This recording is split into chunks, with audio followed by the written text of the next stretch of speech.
एखाद्या माणसाचा मृत्यू झाला, घातपात झाला, मर्डर झाला किंवा त्याच्या मृत्यूबद्दल जर का शंका व्यक्त केली जात असेल तर पोलीस दलाचं कर्तव्य काय?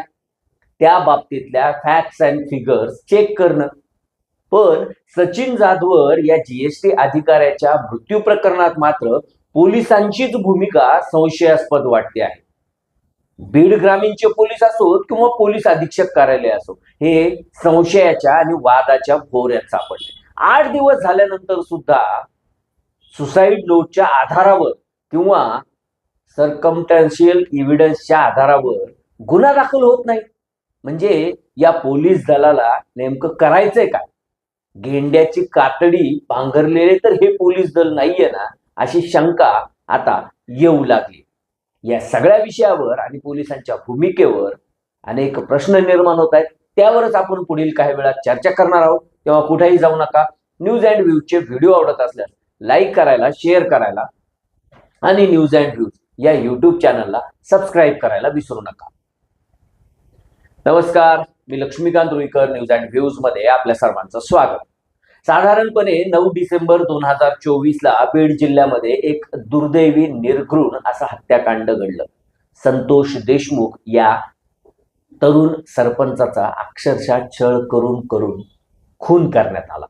आणि या सगळ्या प्रकरणाकडे पोलिसांनी ज्या पद्धतीने दुर्लक्ष केलं ना, त्यामुळं त्या केज पोलीस स्टेशनचे पोलीस निरीक्षक असतील, तो राजेश पाटील नावाचा PSI असेल किंवा तत्कालीन पोलीस अधीक्षक असतील, यांना कारवाईला सामोरं जावं लागलं.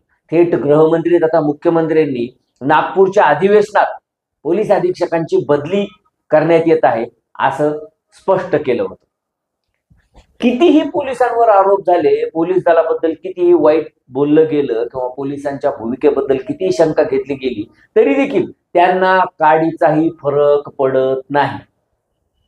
त्या प्रकरणानंतर जे नवीन पोलीस अधीक्षक नवनीत कावत म्हणून बीडला जॉईन झाले, ते आल्यानंतर त्यांनी आपण किती पारदर्शक कारभार करतो, आपण किती कर्मचाऱ्यांच्या हिताचा निर्णय घेतो, जनतेच्या सेवेसाठी कशी अहोरात्र झटत आहोत, कशा हेल्पलाईन सुरू केल्या आहेत वगैरे वगैरे गप्पा मारायला सुरुवात केली. पण प्रत्यक्षात रिझल्ट किंवा आउटपुट काय? तर 0.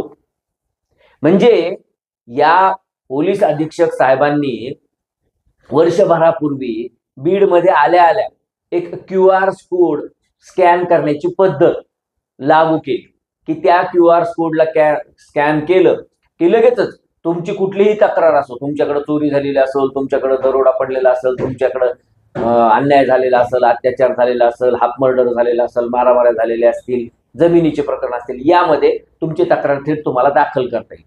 लोकांनाही वाटलं वा वा, डिजिटल यंत्रणेचा AI चा किती छान वापर केला जातोय. पण आउटपुट काय? 0. म्हणजे तक्रारी दाखल झाल्या असतील, पण त्या तक्रारींचा तपास केला गेला का? कॉग्निझन्स घेतला गेला का? त्याची दखल तातडीनं पोलिसांनी घेतली का? हे कुठंच दिसलेलं नाहीये.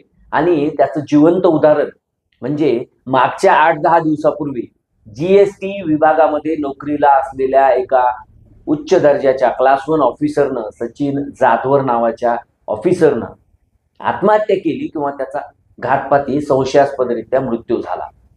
हा मृत्यू ज्या ठिकाणी त्याची डेड बॉडी सापडली किंवा ज्या गाडीत डेड बॉडी सापडली, ते जे घटनास्थळ होतं ना, त्याचा अगदी ज्याचा पोलिसाचा, ज्याचा या सगळ्या प्रकरणाचा कुठेही संबंध नाही, एखाद्या खेड्यातल्या, ग्रामीण भागातल्या किंवा अशिक्षित अडाणी माणसांनी सुद्धा जर का ते स्पॉट पाहिला असताना तर त्यांनी सांगितलं असतं की हा मर्डर आहे म्हणून.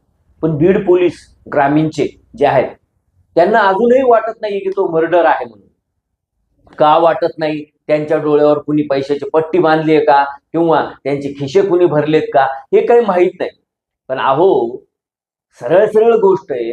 एखादा व्यक्ती त्याला जर का आत्महत्या करायची असेल तर तो गळफास जर का घेतला किंवा त्यांनी जर का स्वतःला शूट करून घेतलं किंवा त्यांनी अजून काही जर का आत्महत्येचा विष पिऊन आत्महत्या करण्याचा प्रयत्न केला तर ते सगळे पुरावे आजूबाजूला सापडतील ना. एखादा व्यक्ती जर का गळफास घेतला तर त्याची जीभ बाहेर पडते, त्याचे डोळे बाहेर आल्यासारखे होतात, त्याचं वीर्य बाहेर येतं, वीर्यस्खलन होतं. ह्या अगदी प्राथमिक गोष्टी आहेत तपासातल्या. पण सचिन जाधवर यांची डेड बॉडी ज्या गाडीत सापडली ना, त्याच्या पाठीमागच्या सीटवर मोठ्या प्रमाणात ब्लडिंग झाल्याचे खुणा आहेत.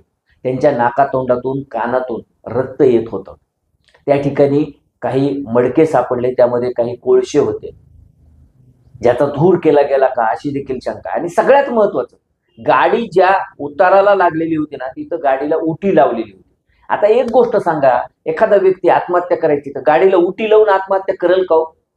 तुम्हाला मलाही हा साधा प्रश्न पडू शकतो, पण पोलिसांना पडला नाही. पोलिसांनी गेल्या 8 दिवसात त्या दृष्टीने कुठला तपासही केला नाही.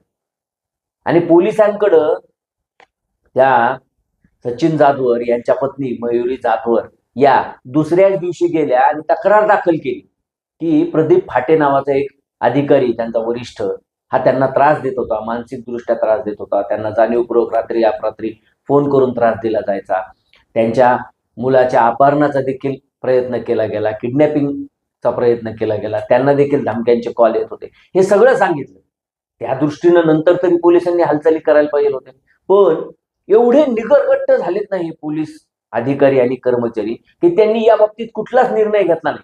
8-10 दिवस झाले तरी देखील सुसाईड नोट्स त्या जाधवर यांच्या खिशात होती असं पोलिसांनी सांगितलं, त्यांच्या कुटुंबियांना सांगितलं, नातेवाईकांना सांगितलं. मग आत्महत्येस प्रवृत्त केलं या प्रकरणी तरी गुन्हा दाखल व्हायला पाहिजे होता, पण तोही दाखल केला नाही. म्हणजे आता सचिन जाधवर यांनी स्वर्गातून खाली यायचं आणि सांगायचं की बाबा मी आत्महत्या केली नाही, माझा अशा अशा पद्धतीने खून झाला, किंवा मी आत्महत्या केली, यामध्ये कुणी दोषी नाही, एवढंच राहिले का? आणि जर का पोलिसांना ते जमत नसेल किंवा ते आवडणार नसेल तर बीड ग्रामीणच्या पोलिसांनी त्यांचं जर का काही कनेक्शन असेल तर स्वर्गात जावं आणि सचिन जाधवर यांना विचारावं. आता हाच भाग राहिलाय. या पोलिसांनी कुठल्या पद्धतीनं तपास करावा किंवा त्यांनी काय बाजूनं तपासाची दिशा ठेवावी हे त्यांनी ठरवावं. अहो, पण एखाद्या व्यक्तीच्या मृत्यूनंतर त्याच्या कुटुंबियाला त्याची कर्मकांड करायची किंवा त्याच्या शोक सुद्धा आवरता येणार नाही, त्या काही तासात काही दिवसात जर का पोलीस स्टेशनमध्ये येऊन ठिय्या आंदोलन करावं लागत असेल ना, तर आजही पोलीस दल हे किती बरबटलेले आणि किती निर्ढावलेले आणि किती गेंड्याच्या कातडीच आहे असं म्हणावं लागतंय. कारण की पर्यायच राहिलेला नाहीये. बीडचे पोलीस एकीकडे स्वतःची पाठ थुपटून घेत आहेत की आम्ही कसे इंटेलिजन्सच्या आधारावर, आम्ही कसं ड्रोन कॅमेऱ्याच्या माध्यमातून, आम्ही कसं QR कोड स्कॅनच्या माध्यमातून आरोपींना पकडतोय, किंवा आम्ही जनतेच्या सेवेत आहोत, आम्ही कसं गुन्हेगारी बीडमध्ये कंट्रोलमध्ये आणली, या आम्ही किती मोक्काचे केसेस केले आहेत, MPIDच्या किती केसेस केलेल्या आहेत वगैरे वगैरे गप्पा मारतायत. पण जिथं एका व्यक्तीचा मृत्यू होतो, त्याच्या बाबतीत मृत्यूच्या बाबतीत संशय निर्माण होतो, त्या मृत्यूला अनेक कंगोरे आहेत हे दिसतंय, तरी देखील पोलीस यामध्ये कुठलीच भूमिका घ्यायला तयार नाही. राज्याचे मुख्यमंत्री तथा कर्तव्यदक्ष गृहमंत्री म्हणून स्वतःला पाठ थुपटून घेणारे देवेंद्र फडणवीस हे तरी या प्रकरणामध्ये लक्ष घालणार आहेत का? त्यांचे आवडते अधिकारी त्यांनी संतोष देशमुख प्रकरणानंतर इथे आणले होते अशी चर्चा आहे. या अधिकाऱ्यांचा थेट CM बरोबर संपर्क असतो, मेसेजिंगवर त्यांचा टॉक असतो, असंही चर्चा पोलीस दलामध्ये केली जाते. काय चुलीत घालायचे का ते मेसेज किंवा यांचा होम मिनिस्टरचा असलेला संपर्क? इथं जर का लोकांचे मुडदे पडतायत आणि मुडदे पडत असताना सुद्धा जर का पोलिसांना त्या प्रकरणामध्ये गांभीर्य वाटत नसेल, ते जर का त्या कुटुंबियांना 2-2, 4-4 तास दारात बसायची वेळ आणणार असतील, तर मग काय करायचं या पोलीस दलाचं? जे कोणी बीड ग्रामीणचे प्रभारी किंवा ज्यांच्याकडे चार्ज आहे किंवा जे कोणी ठाण्या प्रमुख आहेत त्यांना सुद्धा काहीच वाटू नये या प्रकरणाचं गांभीर्य. अगदी एखादा आडांचोट माणूस असला ना, तो सुद्धा हे सगळे जर का परिस्थितीजन्य पुरावे पाहिले ना तर सांगू शकेल की हा मर्डर आहे म्हणून किंवा यामध्ये संशय आहे म्हणून, आणि पोलिसांना अजूनही वाटत नाही. ही सगळ्यात मोठी शोकांतिका आहे. आणि त्यामुळं ही जी खाकी वर्दी आहे ना ती डागाळली चालली. वर्षभरापूर्वीपासून पोलीस दलावर किंवा खाकीवर जो काही एक काळा डाग पडलेला आहे किंवा पोलीस दल किती भ्रष्ट आहे, पोलीस कसे 2 नंबरवाल्याचे, मटक्यावाल्याचे, गुटक्यावाल्याचे, वाळू तस्करांचे, राजकीय पुढाऱ्यांचे हातचे बावले बनले आहेत किंवा त्यांच्या हातातलं खेळणं बनले आहेत किंवा त्यांचे बटीक बनले आहेत, या ज्या चर्चा आहेत ना त्या पोलीस अधिकारी किंवा पोलीस अधीक्षक बदलला तरी देखील थांबलेल्या नाहीयेत. आणि त्यामुळं या सगळ्या प्रकरणाचा गांभीर्यानं विचार हा राज्याच्या मुख्यमंत्र्यांनी करणं गरजेचं आहे. बीडचे पालकमंत्री अजित पवार यांनी करणं गरजेचं आहे. अजित पवारांनी बीडमध्ये चार्ज घेतल्यानंतर पहिल्याच भाषणात सांगितलं होतं की मी कुठल्याही 2 नंबरवाल्याला जवळ केलं तर अधिकाऱ्याला सोडणार नाही, त्यांना मोका लावला जाईल, अमकं केलं जाईल, तमकं केलं जाईल. पण अजित पवार सुद्धा गप्पाच मारतात असं वाटायला लागले. असो, पण सचिन जाधवर सारख्या एका प्रामाणिक अधिकाऱ्याची जर का अशा पद्धतीनं संशयास्पद मृत्यू होत असेल तर त्याच्या कुटुंबियाला न्याय देण्यासाठी निश्चितपणे आंदोलन उभं राहिलं पाहिजे, जनता रस्त्यावर आली पाहिजे आणि पोलिसांच्या या संशयी भूमिकेबद्दल किंवा पोलिसांच्या या सगळ्याच संशयास्पद तपासाबद्दल जाब विचारला गेला पाहिजे. तुर्तास इतकंच. न्यूज अँड व्ह्यूजचे व्हिडिओ आवडत असल्यास लाईक करायला, शेअर करायला आणि न्यूज अँड व्ह्यूज या यूट्यूब चॅनलला सबस्क्राईब करायला विसरू नका.